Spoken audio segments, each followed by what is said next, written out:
দুর্বার রাজশাহীর মালিকের দেয়া চেক আবারও বাউন্স হয়েছে।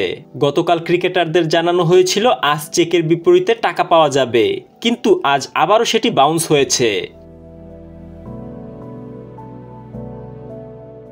কদিন আগেই এনামুল হক বিজয় ফেসবুক পোস্ট করে লিখেছিলেন, অল ইজ ওয়েল, লে ঘিরে লে। হাতে ব্যাংক চেক নিয়ে সবাইকে নিয়ে তোলা সেলফি প্রকাশ করে বিজয় হয়তো ভেবেছিলেন বদলে যাবে তাদেরও পারিশ্রমিক সমস্যা।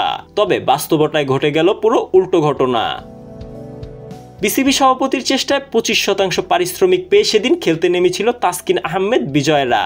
তাৎক্ষণিক সমাধান হলেও সেটা খুব বেশি কাজে দেয়নি। চট্টগ্রামে হোটেল ভাড়া দিতে না পারা ঢাকায় হোটেল বদল আরও ভাবনায় ফেলে দেয় ক্রিকেটারদের। রংপুর রাজশাহীর বিপক্ষে ম্যাচের আগে বিজয়রা তাই বেঁকে বসেন।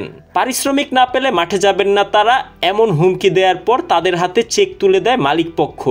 রংপুরের বিপক্ষে ম্যাচ জিতে অধিনায়ক তাসকিন আহমেদ মজার ছলে বলেছিলেন, মিরপুরের উইকেটের মতো চেক বাউন্স করলে ক্রিকেটারদের বিপদ হবে।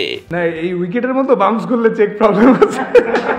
ডানহাতি পেসারের এমন কথা বলার একদিন পরই আবারও চেক বাউন্স করলো রাজশাহীর ক্রিকেটারদের। দুদিন আগে হাতে পাওয়া চেক ব্যাংকে জমা দিলে সেটা প্রত্যাখ্যান হয়েছে।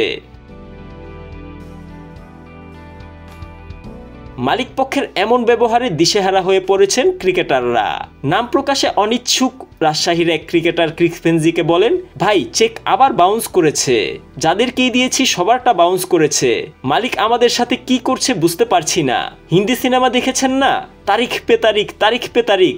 আমাদের অবস্থা এমন হয়ে গেছে, আমরা আজকে বসবো, এরপর সিদ্ধান্ত নিব। এভাবে তো হয় না।